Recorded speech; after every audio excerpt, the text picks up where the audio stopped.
Hello everyone, welcome back to the channel. और आज एक नया वीडियो लेकर आया हूँ आप सभी के लिए, जिसमें हम लोग फिर से निफ्टी 50 की एनालिसिस करेंगे और एक बार देखते हैं कि क्या मार्केट ने आज किया है। आज बेसिकली आप मार्केट में आप देखोगे एक slow and study bearish move आपने देखा है। एक टाइम तक कंसोलिडेट कर रहा था और कंसोलिडेशन के बाद यहाँ पे फॉल हुआ है। कल हमने क्या ऑब्जर्व किया था, कल मैंने बोला था 480 के आसपास अपन को बाइंग लेवल बनाना है यहाँ पर, और अगर इसको ब्रेक करता है तो फिर थोड़ा सा वेट करना है, शॉर्ट नहीं करना है।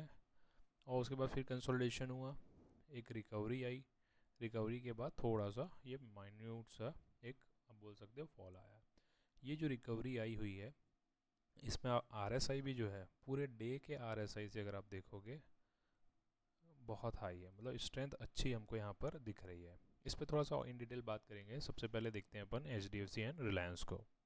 सो रिलायंस में मैंने HDFC रिलायंस में मैंने बोला था कि बेरिश मत जाना, बट आज अगर आप देखोगे तो कम्प्लीटली बेरिश है।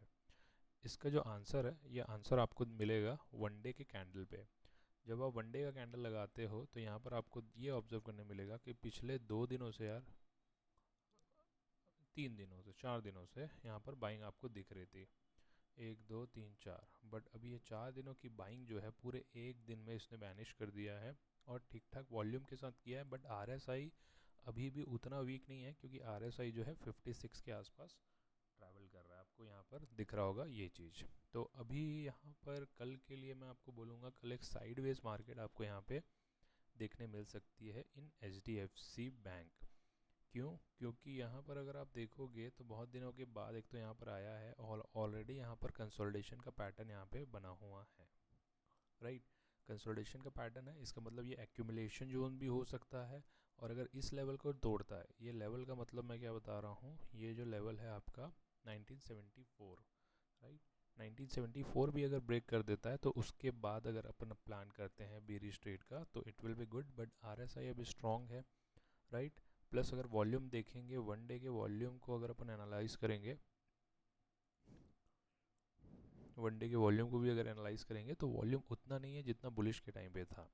तो ये हो सकता है अभी थोड़ा सा जो वीक हैंड्स है उनको निकालने की कोशिश कर रहा है बिग प्लेयर, क्योंकि कोई अभी ऐसी नेगेटिव न्यूज़ भी नहीं है। इंडिया में फंडिंग भी अच्छी जनरेट कर रही है गवर्नमेंट, सो मैं ऐसा कुछ भी नेगेटिव इस पर कमेंट नहीं करूँगा। अपन बात करते हैं रिलायंस में। तो सेम जैसा निफ्टी सेम वैसा रिलायंस। रिलायंस में अगर आप देखोगे तो शुरू से एक फॉल था और पूरा फॉल ही हुआ है आज के दिन में। थोड़ा सा लास्ट में पुल बैक आया, बट जो पुल बैक आया, अगेन ऑब्जर्व करने वाली चीज़ है, जब फॉल हो रहा है तब का वॉल्यूम देखोगे तो वॉल्यूम के मूविंग एवरेज से नीचे है। बट जब अब राइस आया है तब अगर आप देखोगे तो वॉल्यूम बहुत ही हाई वॉल्यूम है, प्लस RSI भी आपको यहाँ पे स्ट्रॉन्ग देखने को मिल रहा है। इसका मतलब मैं तो इसको बुलिश ही समझूंगा। अगर बियरिश ट्रेड किसी को लेना है तो ले सकते हो यार, बट मैं अभी सजेस्ट नहीं कर दूंगा इन दी रिलायंस, राइट। अब आते हैं हम लोग सबसे पहले हमारे निफ्टी 50 में। सो निफ्टी 50 में अगर आप देखोगे तो 480 का लेवल जो है हमारा वो तो ब्रेक हो चुका है यार, है ना। तो उसको अब कुछ नहीं कर सकते। यहाँ कंसोलिडेशन भी हो गया है, कंसोलिडेशन को अच्छी बड़ी कैंडल के साथ इसने ब्रेक किया और वापस वहीं जाकर इसने क्या कर दिया है, क्लोजिंग दे दिया 450 के आसपास। अब इसका क्या मतलब समझ सकते हैं, इसका मतलब हमको समझ में आएगा जब हम लोग FII DIA का डेटा देखेंगे।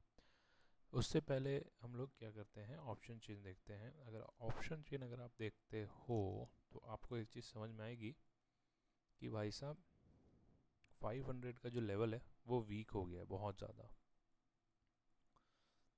550 में लो ख़त्म है, 600 का लो ख़त्म, मतलब सपोर्ट जो है आपका अच्छा खासा टूट गया और लोग इसमें से एग्जिट कर चुके हैं। ठीक है। पुट कॉल रेशियो की अगर मैं बात करूँगा तो पुट कॉल रेशियो जो है दैट इज़ 0.6, मतलब बियरिश पैटर्न को ही यहाँ पे डिनोट कर रहा है। सपोर्ट की अगर अपन बात करेंगे तो अभी 400 का सपोर्ट अच्छा बना हुआ है, राइट, और अल्टीमेट सपोर्ट जो है 25,000 पे। बट रेजिस्टेंस की बात करोगे तो 25,500 पे रेजिस्टेंस है, 600 पे रेजिस्टेंस है। तो ऊपर जो है मार्केट अभी अच्छा खासा रेजिस्टेंस फेस करेगा, क्योंकि आप यहाँ पर देखोगे जो पुट राइटर्स हैं वो अच्छी क्वांटिटी में निकले हैं यार, निकले हैं, मतलब उनका इंटरेस्ट ख़त्म हो गया, मार्केट ऊपर नहीं जा पाएगा अभी, उनका ऐसा सोचना है। जब बड़े प्लेयर ऐसा सोच रहे हैं इसका मतलब मार्केट के चांसेस कम है कि वो ऊपर जाए, राइट। सेम हमको यहाँ पे चार्ट पे भी दिखा कि कल का पूरा कंसोलिडेशन आपको यहाँ पे दिख रहा है, राइट।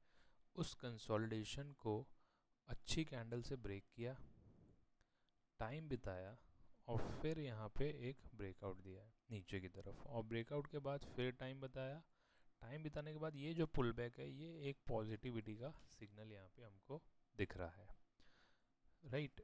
अब FII-DI डेटा अगर देखेंगे अपन तो FII में कैश मार्केट में इन लोगों ने सेल किया है 1500 करोड़ की, जबकि DII ने यहाँ पे बाय किया हुआ है, राइट।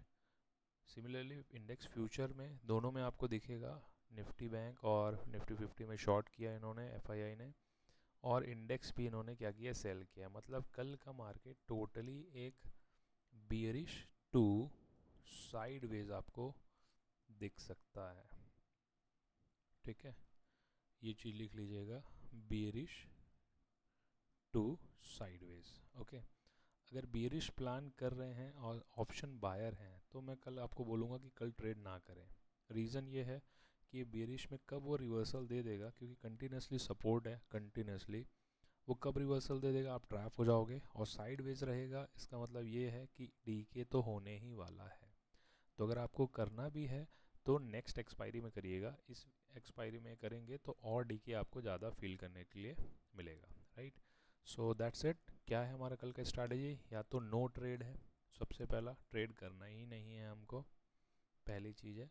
दूसरी चीज़ क्या है कि अगर जाएंगे तो हमारा नेक्स्ट वीक के ऑप्शन में ही हमको ट्रेड करना, या तो कॉल या तो पुट, ये तो कल का चार्ट देख के आपको पता चलेगा, but next weekend no trade, ये जो दो चीज़ें हैं ये आज के वीडियो से आप लेके जाइए।